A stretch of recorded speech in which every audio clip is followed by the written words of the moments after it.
Welcome to another episode of Marketing That Actually Works, a podcast presented by the Growth Marketing Institute.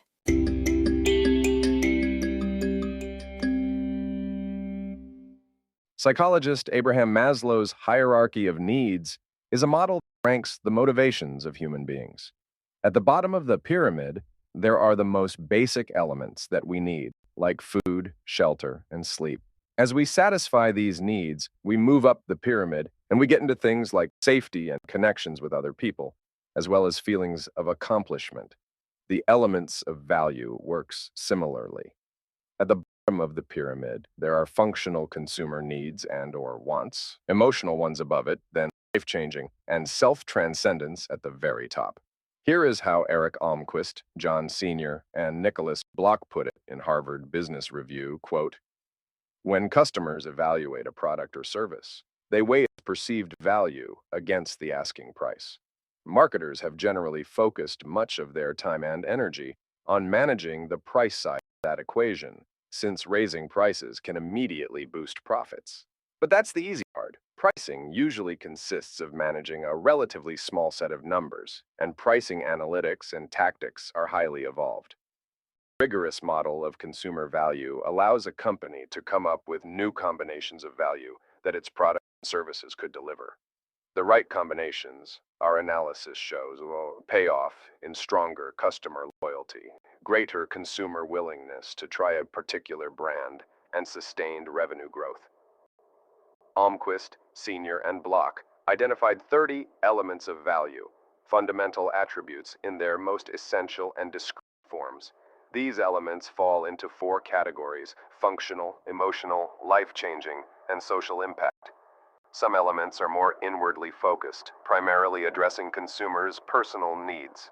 For example, the life-changing element of motivation is at the core of Fitbit's exercise tracking products. Others are outwardly focused, helping customers interact in or navigate the external world. The functional element of organizes is central to the Container Store and into its TurboTax because both help consumers deal with complexities in their world.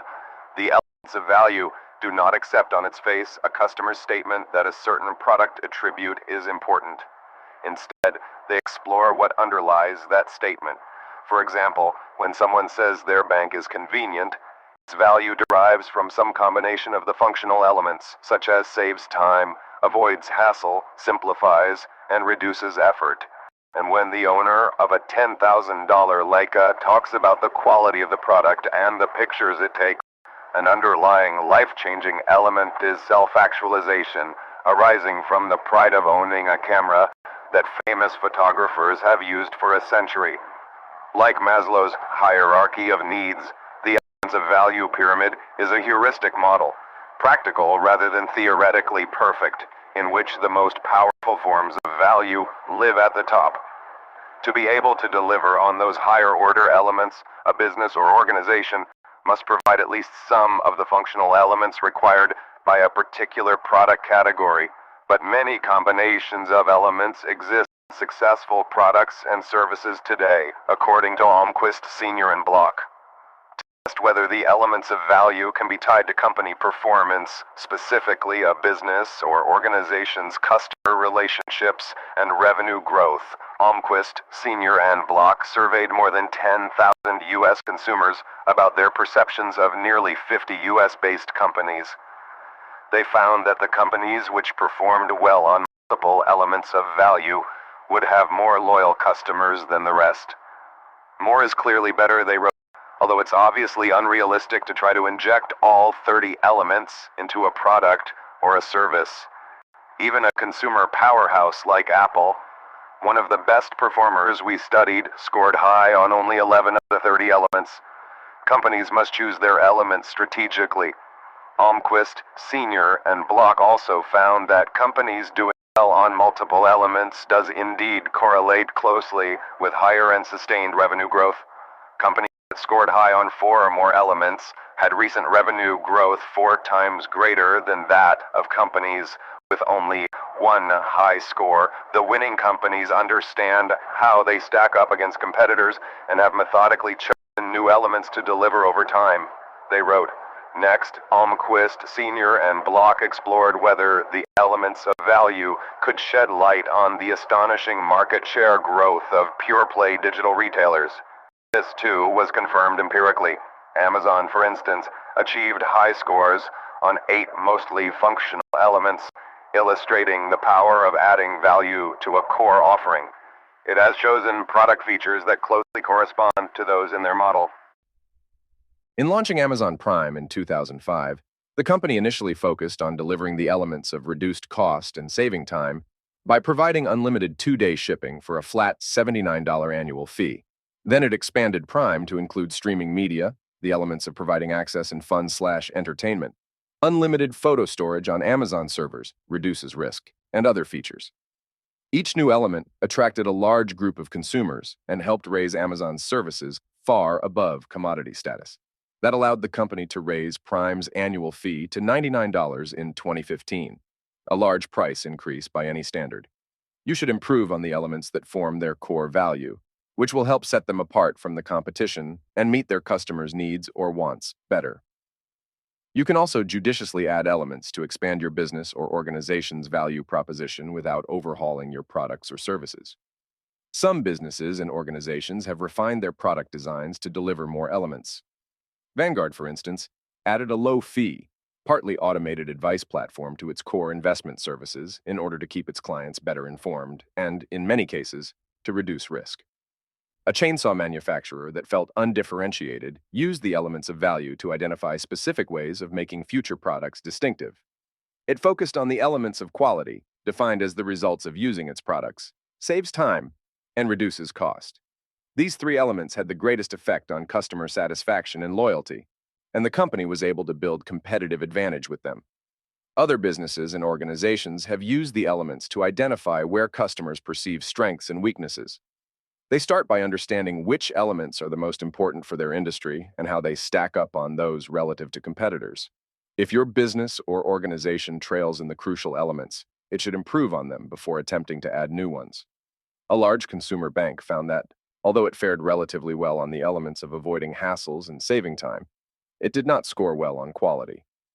The bank did extensive research into why its quality ratings were low and launched initiatives to strengthen anti-fraud operations and enhance the mobile app experience.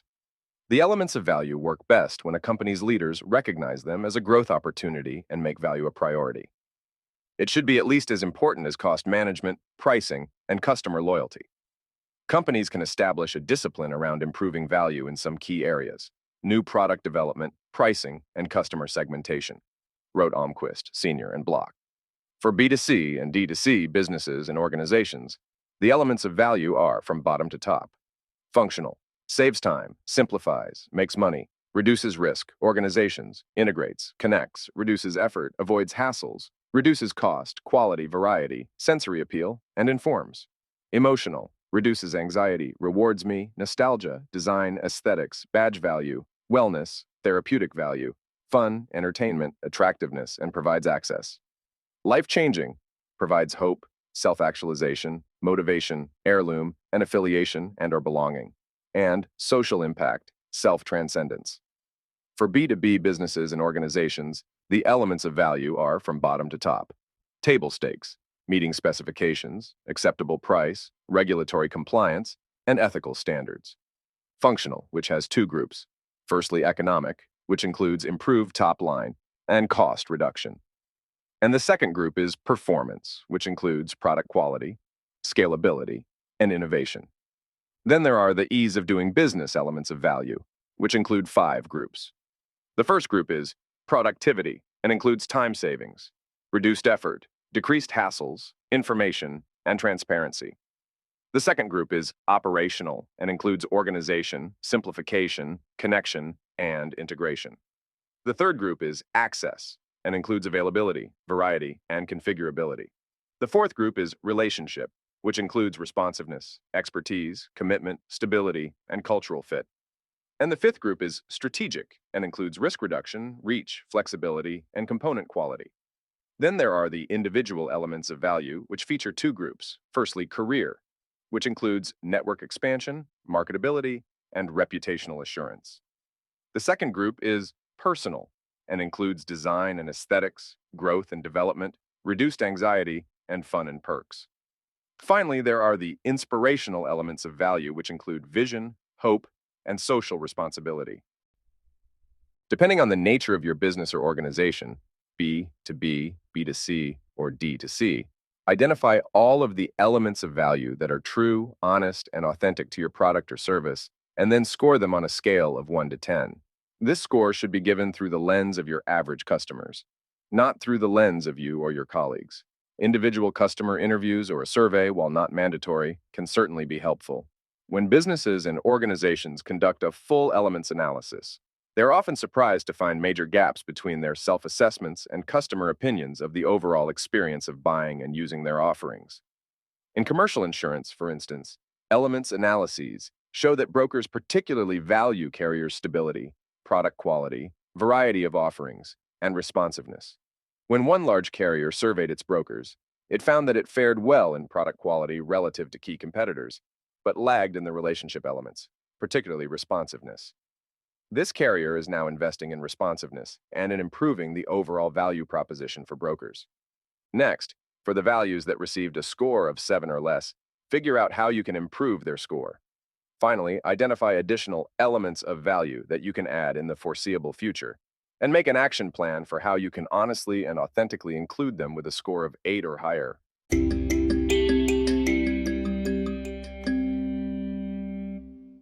Thank you for listening to another episode of Marketing That Actually Works, a podcast presented by the Growth Marketing Institute. To learn more about how we work with businesses and organizations of all kinds and sizes to help them perform better, grow faster, and take advantage of other impressive results, please visit our website at www.thegrowthmarketing.institute.